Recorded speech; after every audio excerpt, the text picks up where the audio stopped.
ചാർലിയാണോ? Charlie മുസ്ലിം പേരുണ്ടോ?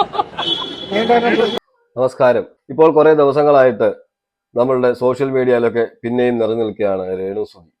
ഈ രേണുസുതി ബിഗ് ബോസിലൊക്കെ പോയിട്ട് വന്നതിന് ശേഷം പിന്നെ വിദേശ ടൂറുകളായി, പിന്നെ അങ്ങനെ അങ്ങ് പോവുകയായിരുന്നു. കൂടുതലും ഈ പറയുന്ന സോഷ്യൽ മീഡിയയിൽ ആരും പിന്നെ ഈ രേണുസുതിയുടെ കണ്ടന്റുകൾ ചെയ്യാതെയായി. നോർമലായിട്ട് ആ റീച്ച് കുറയുകയും ചെയ്തു. പക്ഷെ ആ പഴയ റീച്ച് വെച്ചിട്ട് ഇപ്പോഴും ഹൈപ്പിൽ തന്നെ നിൽക്കുകയായിരുന്നു. ആ സമയത്ത് കുറച്ചൊക്കെ ഹൈപ്പിൽ പിന്നെയും നിൽക്കുന്നുണ്ടായിരുന്നു. മുൻനിരയിൽ തന്നെ എവിടെ പോയാലും മാധ്യമ പ്രവർത്തകരും അതുപോലെ തന്നെ ഓൺലൈൻ ചാനലുകാരും എല്ലാം ഓരോ വിശേഷങ്ങൾ ചോദിക്കുകയും എല്ലാം ചെയ്യുമായിരുന്നു. എങ്കിലും പഴയതുപോലുള്ള ഒരു ഹൈപ്പ് ഇല്ലായിരുന്നു. പക്ഷെ ഇപ്പൊ ഹൈപ്പിനുള്ള എല്ലാ വഴികളും രേണുസുതി തന്നെ ഉണ്ടാക്കിയിട്ടുണ്ട്. ഇല്ലെങ്കിൽ മറ്റുള്ള മീഡിയാസ് അവർ പോയി ചോദിക്കുമ്പോൾ തന്നെ രേണുസുതി തന്നെ ഇതിനുള്ള മരുന്നുകളൊക്കെ ഇട്ട് തരുന്നുണ്ട്. എന്ന് വെച്ചാൽ രേണുസുതിക്ക് സോഷ്യൽ മീഡിയയിൽ അറിയാം, സോഷ്യൽ മീഡിയയിൽ നിറഞ്ഞു നിന്നാൽ മാത്രമേ രേണുസുതിയെ ആൾക്കാർ ശ്രദ്ധിക്കത്തുള്ളൂ. അത് 100% ഉറപ്പായ കാര്യമാണ്. എന്ന് വെച്ചാൽ ഈ പോകുന്ന ഇപ്പൊ പൊയ്ക്കൊണ്ടിരിക്കുന്ന ഒരു രീതി ഉണ്ടല്ലോ, അതൊക്കെ നിലനിർത്തിക്കൊണ്ട് പോകുന്നത് തന്നെ ഈ സോഷ്യൽ മീഡിയയിൽ ഇങ്ങനെയുള്ള ആരോപണങ്ങളും അത് പ്രത്യാരോപണങ്ങളും ഒക്കെ ഉണ്ടാകുമ്പോഴാണ്. പക്ഷെ ഇത് കുറച്ച് കുറഞ്ഞപ്പോഴത്തേക്ക് രേണുസുതിക്ക് തന്നെ അറിയാമായിരുന്നു, കുറച്ച് ഡൗൺ ആയിരുന്നു. പക്ഷേ ഇപ്പോൾ ഞാൻ നേരത്തെ പറഞ്ഞതുപോലെ അതിനുള്ള മരുന്നൊക്കെ ഇട്ട് തന്നിട്ടുണ്ട്. നമുക്കെല്ലാവർക്കും അറിയാം, ബിഷപ്പ് കൊടുത്ത ഇഷ്ടദാനം, അതാണ് ആ വസ്തുവിലാണ് രേണുസുതിക്ക് ഈ ഫിറോസ് എന്ന് പറയുന്ന ആള് വീട് വെച്ച് കൊടുത്തത്. എന്തായാലും ആ ബിഷപ്പ് ഈ ഇഷ്ടദാനം റദ്ദ് ചെയ്യാൻ പോവുകയാണ് എന്നൊരു ന്യൂസ് വെളിയിൽ വന്നിരുന്നു. പക്ഷെ അത് റിതപ്പനും കിച്ചുവിനും കൂടിയാണ് ഞാൻ കൊടുത്തത്. പക്ഷെ അങ്ങനെ ഞാൻ ഇഷ്ടദാനം റദ്ദ് ചെയ്യുന്നില്ല, അങ്ങനെ ഒരു ആരോപണം മാത്രമാണ്, ഞാൻ റദ്ദ് ചെയ്യാനൊന്നും പോകുന്നില്ല. പക്ഷേ എനിക്കെതിരെ സോഷ്യൽ മീഡിയയിലൊക്കെ ഈ രേണുസുതി പറഞ്ഞിട്ടുള്ള പല വാക്കുകളും എന്ന് വെച്ചാല് വിഷമാണ്, അല്ലെങ്കിൽ ബിഷപ്പല്ല വിശപ്പാണ്, അല്ല അങ്ങനെ ഒരുപാട് കാര്യങ്ങൾ പറഞ്ഞിട്ടുണ്ട്. രേണുസുതി ആയിക്കോട്ടെ, രേണുസുതിയുടെ ഒരു ഓൺലൈൻ ചാനൽ എന്ന് തന്നെ പറയാം, രേണുസുതിക്ക് വേണ്ടി സംസാരിക്കുന്ന ഒരു ചാനലിലെ ഒരു പെൺകുട്ടിയെ വെച്ചുകൊണ്ട് തന്നെ ഒരുപാട് കാര്യങ്ങൾ ഇവർ തമ്മിലിരുന്നുകൊണ്ട് സംസാരിക്കുമ്പോഴും ബിഷപ്പിനെ ഒരുപാട് കളിയാക്കുന്ന രീതിയിലൊക്കെ സംസാരിച്ചിട്ടുണ്ട്. അപ്പൊ ബിഷപ്പ് പറയുന്നത് അങ്ങനെയുള്ള വീഡിയോസ് ഒക്കെ റിമൂവ് ചെയ്യണം എന്നതാണ് എന്റെ ഇത്. ഇല്ലെങ്കിൽ ഞാൻ ഇഷ്ടദാനം കൊടുത്ത വസ്തു അത് റദ്ദ് ചെയ്യുമെന്നാണ് പറഞ്ഞത്. പക്ഷെ നിയമപ്രകാരം അങ്ങനെ ചെയ്യാൻ പറ്റില്ല എന്നുള്ളതാണ് നമുക്കറിയാൻ കഴിയുന്നത്. ഇഷ്ടദാനം കൊടുത്ത വസ്തു അങ്ങനെ പെട്ടെന്ന് റദ്ദ് ചെയ്യാൻ കഴിയുമെന്ന് എനിക്ക് തോന്നുന്നില്ല, അറിയില്ല. ഞാൻ അന്വേഷിച്ചപ്പോൾ കൂടുതലും അങ്ങനെ ഇപ്പോൾ സോഷ്യൽ മീഡിയയിൽ കൂടി ഇങ്ങനെ ഒരു ആരോപണം ഉണ്ടായി, അല്ലെങ്കിൽ ഇങ്ങനെ പറഞ്ഞു എന്ന് പറഞ്ഞ ഒരു റീസണിൽ ഒരിക്കലും അത് റദ്ദ് ചെയ്യാൻ കഴിയില്ല. രേണുസുതി ഇപ്പോൾ ഗൾഫിലൊക്കെ ഇങ്ങനെ ചുറ്റി നടന്ന് ഒരുപാട് ഉദ്ഘാടനങ്ങളും കാര്യങ്ങളും എല്ലാം ഉണ്ട്. അപ്പോൾ രേണുസുതിയുടെ കാമുകനെ കുറിച്ചും അല്ലെ, രേണുസുതിയുടെ കാമുകനെ വെളിപ്പെടുത്തുന്നു എന്നുള്ള രീതിയിൽ തന്നെ ഒരു കാര്യം കൂടി ഇതിനകത്ത് പറയുന്നുണ്ട്. എന്നാലും അതും ഒരു ചർച്ചയ്ക്ക് വഴിവെക്കുന്ന രീതിയിൽ തന്നെയാണ് രേണുസുതി അത് പറഞ്ഞിരിക്കുന്നത്. അത് മറ്റൊന്നുമല്ല, ഇനി കാണുമ്പോൾ മീഡിയക്കാർ അതിനെക്കുറിച്ച് തന്നെ ചോദിക്കണം. അപ്പൊ കുറച്ചും കൂടെ ദിവസം ഇങ്ങനെ അതിൽ പിടിച്ചു തൂങ്ങാമല്ലോ, അങ്ങനെ നിൽക്കാം. എന്തായാലും നമുക്ക് രേണുസുതി പറയുന്നത് നമുക്കൊന്ന് കേൾക്കാം. ഇത് സി എഴുതിയത്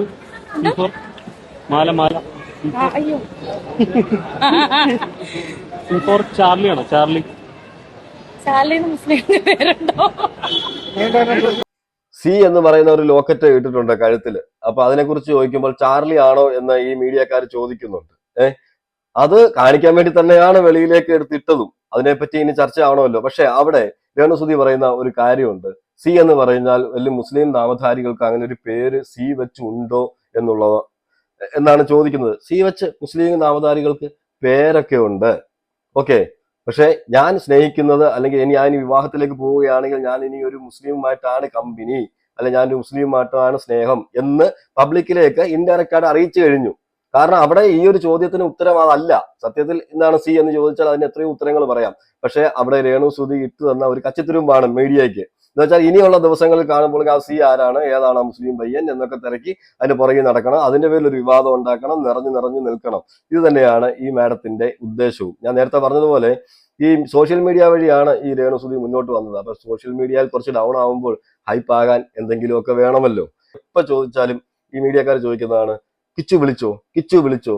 അപ്പൊ പറയും, അയ്യോ കിച്ചു ഇപ്പൊ എന്നെ വിളിച്ചിട്ട് വെച്ചതേ ഉള്ളൂ എന്ന് പറയുന്നുണ്ട്. എന്ന് വെച്ചാൽ കിച്ചു ഇപ്പോൾ മീഡിയയ്ക്ക് മുന്നിലൊന്നും വരുന്നില്ല എന്നുണ്ടെങ്കിലും കിച്ചുവിനെയും ഹൈപ്പിലേക്ക് കൊണ്ടുവരുന്ന രീതിയിൽ, എന്ന് വെച്ചാൽ ഇവർ രണ്ടുപേരും രേണുസുതി കിച്ചു, ഓക്കെ. കിച്ചു ഇപ്പൊ വലിയ പുണ്യപ്രവൃത്തി ഒന്നും ചെയ്തിട്ടൊന്നും അല്ല, ഈ സുധിയുടെ മകനാണ് എന്നുള്ള രീതിയിൽ ഒരുപാട് ചർച്ചയിലൊക്കെ ഈ പറയുന്ന കിച്ചുവിന്റെ പേരുകളൊക്കെ ഇങ്ങനെ വന്നിരുന്നു. അങ്ങനെയാണ് കിച്ചു ഒരു ഫേമസ് ആകുന്നത്, ഒരുപാട് ഫോളോവേഴ്സ് കൂടുകയും എല്ലാം ചെയ്തു.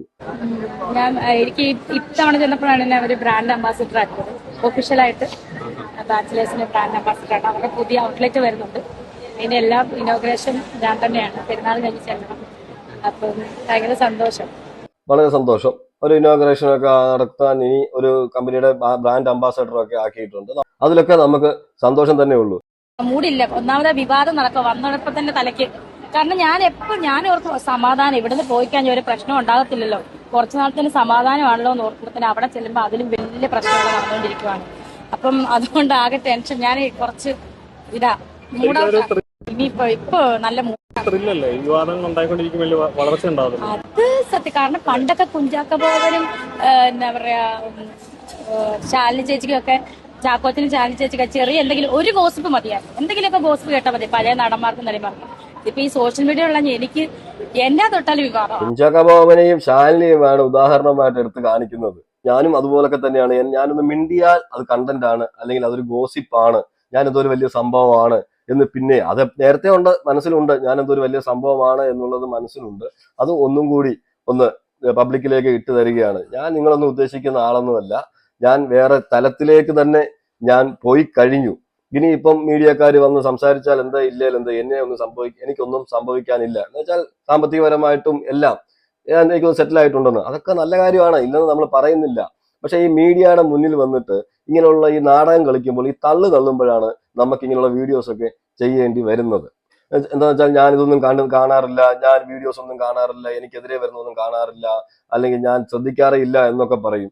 പക്ഷെ ഇതിനെല്ലാ കുറിച്ചും ക്വസ്റ്റ്യൻ ചോദിക്കുമ്പോഴും അതിന് കൃത്യമായിട്ട് ആൻസർ പറയും. പക്ഷെ ചില കാര്യങ്ങൾ മാത്രം ചോദിക്കുമ്പോൾ ഞാൻ കണ്ടില്ല, ഞാൻ കണ്ടതേ ഇല്ലെന്ന് പറയും. എന്നുവെച്ചാൽ കാണുന്നുണ്ട്, പക്ഷെ അതിനുള്ള ഉത്തരം പറയാൻ മുട്ടുമ്പോൾ ഞാൻ ഇതൊന്നും കാണാറില്ല, ഞാനൊന്നും ശ്രദ്ധിക്കാറേ ഇല്ല എന്നാണ് സാധാരണ പറയാറ്. ഗോസിപ്പാ. എന്തായാലും ഞാൻ ചെറുതായിട്ട് എൻജോയ് ചെയ്തുകൊണ്ട് ഈ ഗോസിപ്പൊക്കെ. ആണോ?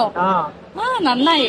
പിന്നെ വന്നല്ല ഞാൻ കുറച്ചു ദിവസമൊക്കെ ജാസി ആയിരുന്നു സോഷ്യൽ മീഡിയയിൽ തരംഗം എന്ന് പറഞ്ഞപ്പോൾ ആഹാ പിന്നെയും ഞാൻ വന്നല്ലോ.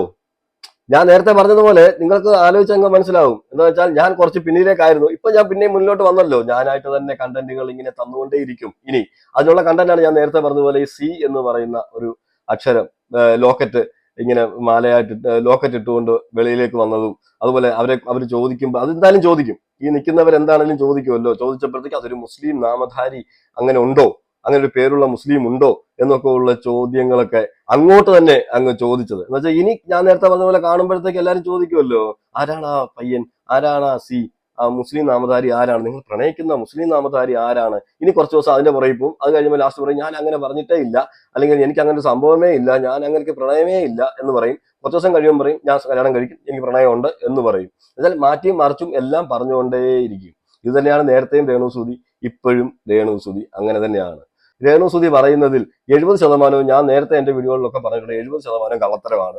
ഇപ്പോഴും 70% കള്ളത്തരമാണെന്ന് മാത്രമേ ഞാൻ പറയൂ. എന്ന് വെച്ചാൽ പല കാര്യങ്ങളും അറിഞ്ഞുകൊണ്ട് തന്നെ അറിഞ്ഞില്ല എന്നുള്ള ഭാവത്തിൽ നടിക്കുകയും, ഈ ബിഷപ്പിനെതിരായ കാര്യങ്ങൾ തന്നെ, ബിഷപ്പിനെ എന്തെല്ലാമാണ്, ആ വീട് കൊടുത്ത ബിഷപ്പിനെ എത്രമാത്രം നാണം കെടുത്താമോ, ആ വസ്തു കൊടുത്ത ബിഷപ്പിനെയും ഇത് പറഞ്ഞ ഫിറോസിനെയും എത്രമാത്രം സമൂഹത്തിന് മുന്നിൽ നാണം കെടുത്താമോ അത്രയും നാണം കെടുത്തിയതിനു ശേഷവും ചെറിയൊരു ചെറിയൊരു ചാറ്റിലടിക്കുമ്പോൾ വന്ന് വീഴുന്ന ആ ഒരു ചോർച്ചയെ തന്നെ വലിയ വിഷയമാക്കി മാറ്റി അവരെ നാണം കെടുത്തി അവരുടെ ബിസിനസിനെ തന്നെ ഇത് ബാധിക്കുന്ന രീതിയിലെല്ലാം ആക്കിയിട്ട് ഒരു കൂസലും ഇല്ലാതെ ഇപ്പോഴും മീഡിയയുടെ മുന്നിൽ വന്ന് നിന്നുകൊണ്ട് ഞാനൊന്നും അറിഞ്ഞില്ലേ, എനിക്കൊന്നും അറിയത്തില്ലേ എന്നുള്ള നിഷ്കളങ്ക ഭാവത്തിൽ നിൽക്കുമ്പോൾ അതാണ് നമുക്ക് പിടിക്കാത്തത്.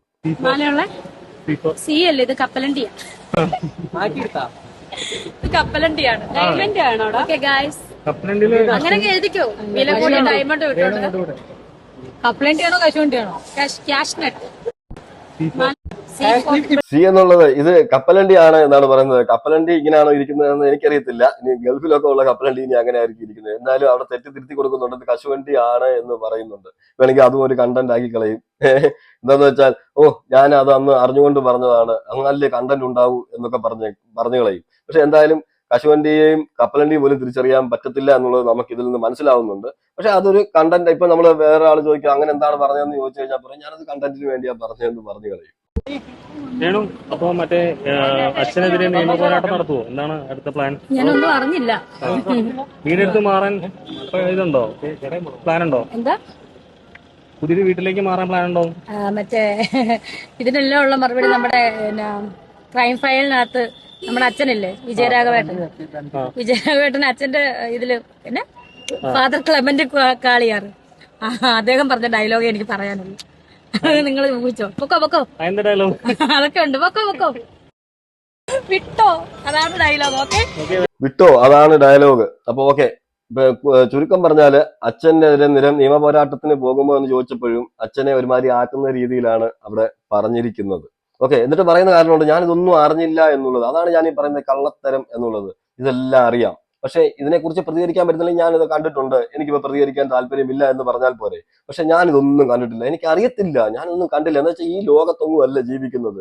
ഈ രേണുസുതി പോകുന്നിടത്തൊന്നും മലയാളികളൊന്നും ഇല്ല.